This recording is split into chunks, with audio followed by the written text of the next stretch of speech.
அனைவருக்கும் வணக்கம். Welcome all to கோவிதானாஸ் kitchen and garden vlog channel. செடி வைக்கணும்னு ரொம்ப ஆசை. ஆனால் வீட்டில் இடம் இருந்தாலும் வெயிலே வராதுங்க. வீட்டுக்குள்ளே வரும்போது இந்த கார்னரில் மட்டும் கொஞ்சமாக காலையில் 10 மணிக்கு மேலே வெயில் வந்தால் ஒரு 3 மணி வரைக்கும் வெயில் வரும். அதனால் நான் இந்த கார்னரில் மட்டும் செடி வைக்கலான்னு சொல்லி முடிவு பண்ணுங்க. இது ஒரு சின்ன இடம்தாங்க. இதுக்குள்ளேயே எப்படி செடி வைக்கிறதுன்னு சொல்லி ஐடியா பண்ணி நான் ஒரு 3 ஸ்டெப்ஸு வச்சு செடி வச்சுக்கலான்னு முடிவு பண்ணுங்க. அதனால் கடப்பாக்கல், ஹாலோ பிளாக் எல்லாம் வாங்கி பாருங்கள் 3 லேயராக நான் கல் அடுக்கிட்டு அதில் ஒவ்வொரு லேயர்லேயுமே ஒரு 6 தொட்டி வைக்கலாங்க. சின்ன தொட்டினா ஒரு 7 தொட்டி வைக்கலாம். அந்த மாதிரி வச்சு நான் காய்கறி செடிகளும் கீரை செடிகளும் வைக்கலான்னு சொல்லி முடிவு பண்ணி அரேஞ்ச் பண்ணேங்க. அது நீட்டாகவும் அரேஞ்ச் ஆகிடுச்சு. இந்த குறைஞ்ச இடத்துல நான் எவ்வளோ செடிகள் வச்சுருக்கேன் அப்படின்னு சொல்லிட்டு உங்களுக்கு காமிக்கிறேன் பாருங்கள். இது ஒரு பெரிய க்ரோ பேக்குங்க. நான் அதில் பாரிஜாதம் செடி வச்சுருக்கேன். ஏன்னா இங்கே வெயில் நல்லா படுங்கிறதுக்காக நான் அந்த வெயில் படுற மாதிரி வச்சுருக்கேன். கூடவே ஒரு செடி அவரை வச்சுருக்குறேங்க. இதில் நிறைய காய் காய்ச்சி எங்கள் பேரண்ட் பறித்தது கூட நான் வீடியோ போட்டிருந்தேன். பக்கத்து க்ரோ பேக்கில் பீர்க்கன் செடி வச்சுருக்குறேங்க. முதல்ல ஒரு காப்பு காய்ச்சி முடிஞ்சு இது 2வது விதை போட்டிருக்கிறேன். இது அப்படியே மேலே ஏறி படுறதுக்காக நான் கயிறு கட்டி விட்டுருக்குறேங்க. இங்கேயும் நல்லா வெயில் படும். அதனால் நான் இந்த விதைகளெல்லாம் இங்கே போட்டிருக்கிறேன். பக்கத்துலேயே சிகப்பு தட்டைப்பயிருங்க. இது ஃபஸ்ட்டு காப்பில் பறிச்சது. இந்த விதைகள் எல்லாமே எங்கள் ஃப்ரெண்ட்ஸ் குரூப்பில் கொடுத்தது தாங்க. எல்லாமே நாட்டு ரக விதைகள் தான். இதுவும் நிறைய காய்ச்சுதுங்க. கூடவே நாங்கள் ஃபஸ்ட்டு காப்பில் போட்டது பீர்க்கன் காயும் ஒன்று பறித்து வச்சுருந்தோம். அடுத்தது பக்கத்து க்ரோ பேக்கில் எல்லாங்க காசி தக்காளின்னு சொல்லிட்டு எங்கள் ஃப்ரெண்ட்ஸ் குரூப்பில் ஷேர் பண்ண விதைகள் தான் போட்டிருந்தோம். அதில் ஒவ்வொரு செடியிலையுமே 10-15 காய்கள் காய்ச்சிருந்ததுங்க. அது இப்போ ஒன்றா பழுத்துட்டு வந்துட்டுருக்குது. இந்த தக்காளி பழமே பார்த்திங்கன்னா வித்தியாசமாக இருக்கும். பார்க்குறக்கு ரொம்ப நல்லாயிருக்கும். இங்கே நம்ம ஊர்லலாம் இந்த மாதிரி பார்த்ததில்லை. இது கொஞ்சம் வித்தியாசமான தக்காளி பழமாக இருக்கும். இப்போ நான் அதெல்லாம் பறித்து எடுத்துகிட்டு ஒவ்வொன்றா பறித்து காமிக்கிறேன் பாருங்கள். அது பார்க்குறக்கே ரொம்ப நல்லாயிருக்கும், வித்தியாசமாக இருக்கும். பறிச்சுட்டு இப்போ செகண்ட் லேயர்லேயும் நான் 2 தொட்டியில் தக்காளி செடி வச்சுருக்குறேங்க. அப்புறம் எல்லாமே கீரை தாங்க.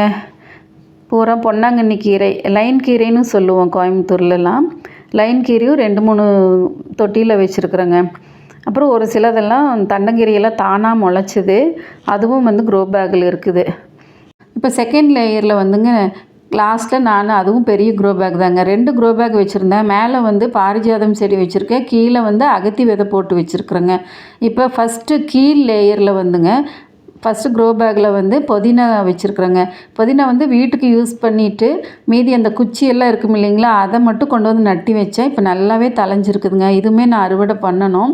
இப்போ இந்த க்ரோ பேக்லையெல்லாம் மிளகா நாற்று முளைச்சிருந்துச்சுங்க. நான் அது பெரிய பெரிய நாற்றாக முளைச்சிருச்சு. இதெல்லாம் பிடுங்கி இப்போ நான் வேறு க்ரோ பேக்கில் நட்டுறதுக்காக பிடுங்கியிருந்தேன்.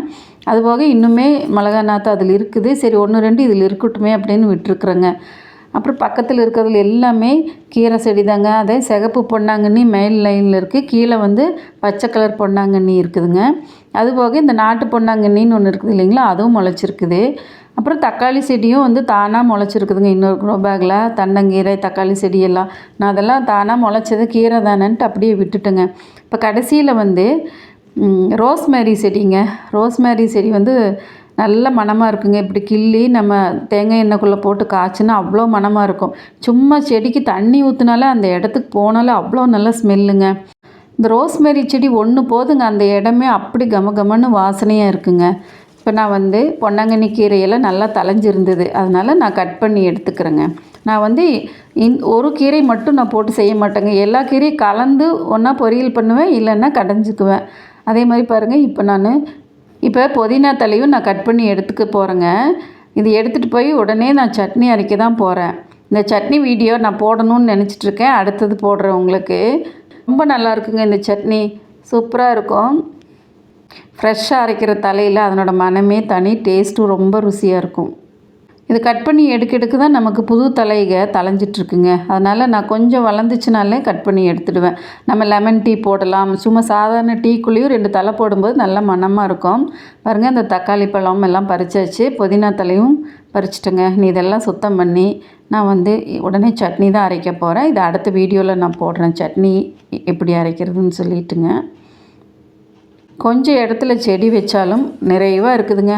நல்ல நல்ல செடிகளாக தான் பார்த்து வச்சுருக்கேன். நான் ரொம்ப யூஸ்ஃபுல்லாக இருக்கிற செடிகள் தான் வைப்பேங்க. கசாமுசான்னு எல்லா செடிகளும் வைக்க மாட்டேன். குரோட்டன்ஸில் வேணால் அதுவும் ரொம்ப செலக்டிவான செடிகளை தான் வைப்பேன். இந்த செடிகளுமே வந்து எனக்கு ரொம்ப யூஸ்ஃபுல்லாக இருக்குது. அதனால தான் நான் வந்து இந்த மாதிரி லேயராக போட்டு நான் செடி வச்சுருக்குறேங்க.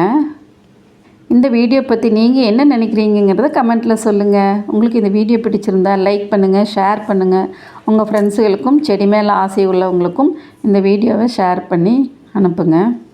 நான் வந்து இந்த க்ரோ பேக்கில் வச்சுருக்கிறது எல்லாமே நம்மக்கிட்ட எப்போவுமே ரெகுலராக கிடைக்கிற கீரைகள் தாங்க.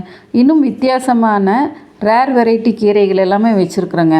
நான் அது வந்து உங்களுக்கு இன்னும் வர்ற ஒரு வீடியோஸ்லேயும் நான் அதை பற்றி போட்டுட்ருக்குறேங்க.